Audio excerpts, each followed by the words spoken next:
Let's try to understand how to decode an instruction. See, I'll give you, there are different types of instruction.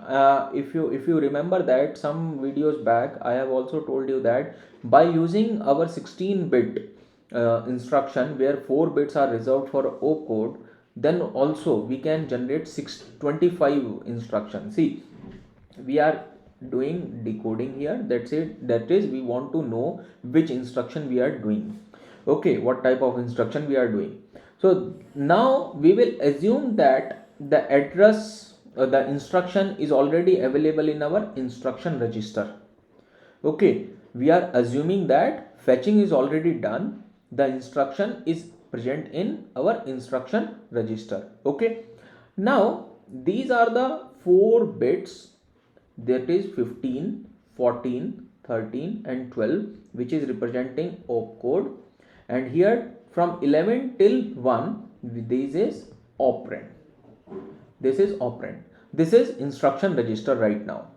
And I have told you that if we are using these 4 bits for different combinations, we can only generate 16 different combination and we can have 16 instructions. At that time only, I have told you that there may be some instructions where operand is not required, that is 0 operand instruction. For 0 operand instruction, this part is wasted. So what I will do is, for 0 operand instruction, I will use this operand part also for generating some instructions, and by using that combination I can make 25 instructions. That's what I have told you. So what I will do is, I have told you that I will not use this instruction, this 15th bit, other than to know that whether it is direct addressing or indirect addressing. This 15th bit is used for direct or indirect addressing. And here I will make these 3 bits into our decoder, that is 3 into 8 decoder, which is our instruction decoder, having 8 outputs, that is, let's say D7, D6 and up to D0. So these are 8 outputs. By looking at it, what you can assume right now is we have 7 instructions for direct and 7 instructions for indirect, that is total 14 instructions. How can we have 25 instructions? I'll tell you that how we can generate 25 instructions. So we have 3 parts of instruction. One is memory related instructions. In memory related instructions, we have 2 different things, that is whether it is 0 or 1. If it is 0, then memory related instruction is directly direct instruction and the address is in our instruction itself, effective address. And if it is 1, then again it is memory related instruction, but the address present in our instruction is not effective address, but by going that address we will find the effective address. That is memory related instruction. But in memory related instruction, we are assuming that for memory related instruction, we are assuming that the D7 bit, this D7 bit is not present, We are assuming that in memory related instruction, D7 is not present. So what I mean is, if you have from 0 to D6 only these will be available. Okay, if any of these will be available but not D7, then it is memory related instruction. I'll give you the summary also, don't worry about it, but just try to understand here what I am trying to say. And now the second type of instruction is register related instruction. So in register related instruction, obviously if D7 is not present here, we are saying memory related instruction. So in register related instruction, D7 will be present. Here D7 is present, and what we are saying is D7 is present, but I equal to 0. Now I have changed the rule for I. How?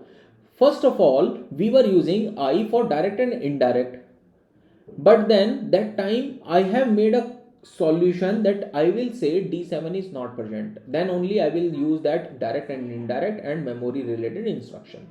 But here in register related instruction, I am saying that I must be 0 and D7 is present, so it will be register related instruction. Why register related instruction? So whatever is given in the operand, if this is operand, whatever is given in the operand, it is the address of register. So it is the address of register or name of the register. So I will directly go to register R1 or register R2. Directly I can go to these particular registers, or R1 and R2 can be different type of register, like we have accumulator. Okay, so those type of registers are available, and for that we don't need 12 bits, or maybe less number of bits are required because the number of registers are less. So that is register related instruction.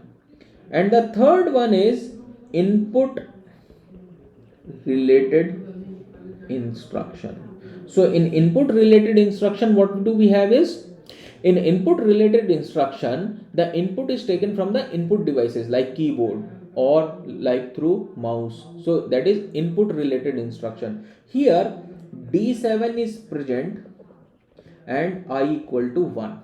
Now see that 0 means direct, so we have the direct address of our register available in operand. 1 means indirect, so we have to take the input from the input related instruction, that is input output devices or input output registers. So for that we have to have some extra cycles, because the input register is not directly connected to our memory, it is directly connected to ALU that I have shown you in the diagram.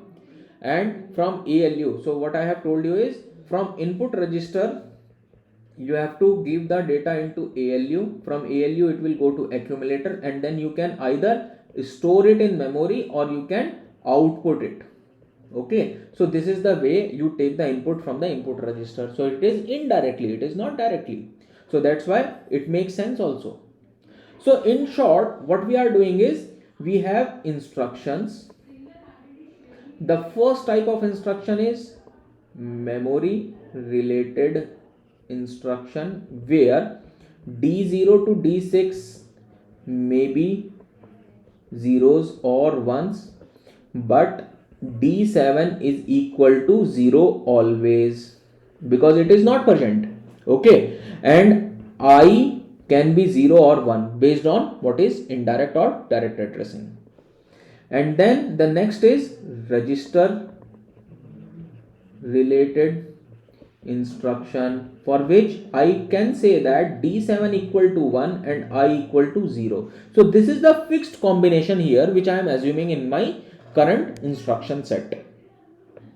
And then in the next type of instruction, which is input related instruction, we have D7 present and I equal to 1. So this is the combination by which we can identify which type of instruction is what.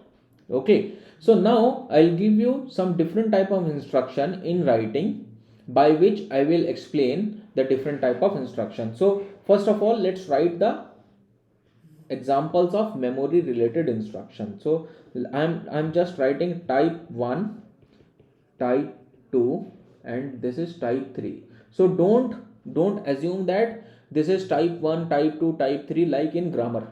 Okay, I am just naming it for simplicity. Okay, so let's say type 1 is, it is not standard, that type 1 type 2 in grammar was standard. Okay, so in type 1 what we have, different type of instruction available. So instruction name is, let's say, and, add, LDA, STA, BUN, BSA, and ISZ. So if I equal to 0 and I equal to 1, so for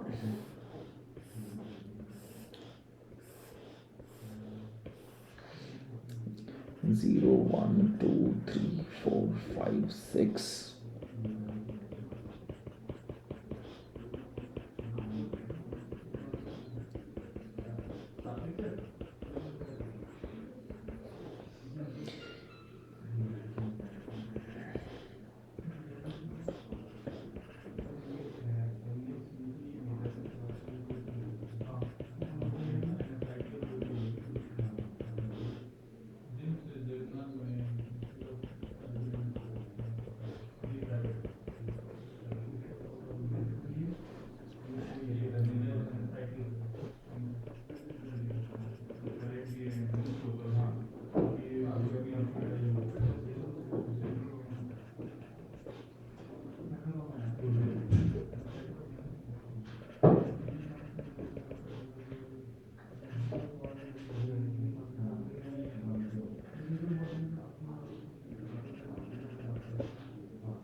So these are all different type of instruction available to us. Now what I want to make you understand from this, take any example. Okay, see, you can take a photograph of this and write the instructions later on. Please pay attention to what I am trying to teach. So what I have is, let's say, this instruction. So if you take this instruction and write in 16 bits, so what is 16 bits available? This 0 will be written in 4 bits, and this xxx, this xxx means operand. So this is 12 bits. This 1 is for 4 bits. 1x is of 4 bits. Okay. Now see this. Here this is 0. This 0 means I is 0. That is, it means it is direct instruction, direct addressing. Okay. And these are 3 zeros. So it will generate D7, D6, D5, 4, 3, 2, 1 and 0 as 0, 0, 0, 0, 0, 0, 0, 0. Because when we give 0, 0, 0 to our decoder, it will activate the D0. Okay, it will activate the D0 and rest all will be absent. It will generate, it will generate this 1 and rest all will be deactivated. Okay, so clearly D7 is not present and I is equal to 0. So it is memory related instruction where it is direct addressing. You take any example. Let's say you take D. Okay, so D is what? A is 10, B is 11, C is 12 and D is 13. So write 13 in 4 bits. So let's say 1, 0, 1, 1, 8 and 3 is 11, 8 and 4. Okay, 1, 1, 12 and 1. So this is 13. Now this I equal to 1. So that means it is indirect instruction, and this 5 will activate what? This 5 will activate 1 and rest all will be zeros. So D5 is activated, D7 is still not present. So that means, so we have D7 absent. So that means it is memory related instruction. And if you take any example from type 2, now if you take type 2, let's say we take that example of SPA. What are the meaning of these different instructions? I'll come to it, each and every instruction later on. Okay, so let's say SPA, so 17010. So let's take this example. In 7, what we have to write is 0111, and for 0000, for 10001, and for 00000. So this is what we have, 7010. See, this I is 0 and this 111 will activate D7. This will activate D7 only. It will activate D7 and all D6 to D0 will be absent here. Okay, so what is this combination? I equal to 0 and D7 is available, then obviously it is a type of register instruction, and here the register names are also present in our instruction. What are the register names? So register name is in form of zeros and ones, so it may be a coding of some register. It is not XXX because you cannot type anything here. You have to type specifically the register name. Similarly, if you take any example of this, so we have 7 7 7 7 7 7 7 7, here also 7 7 7 7. So why these are 7? Why these are 7? Because these are 7 because each and every 4 bits which are representing opcode, the I must be 0 and rest all 3 bits, that is 14th, 13th and 12th bit, must activate the D7. and everything else must be absent. So it is clearly showing that. And if you see the type 3 instruction, in type 3 instruction, F is available. So what is F? 1 1 1 1, that is 15, 1 1 1 1. So in 15, I is 1, I is 1, and rest all 3 is representing D7 is activated, and which is representing the input related instruction. So here I am just trying to tell you how these instructions are decoded in different forms. In next video I'll show you the structure and diagram of implementing a particular instruction, how these bits are going into our circuit from instruction register, how we decode it in hardware, and then we will come to these instructions one by one along with the number of cycles required to fetch and decode and etc.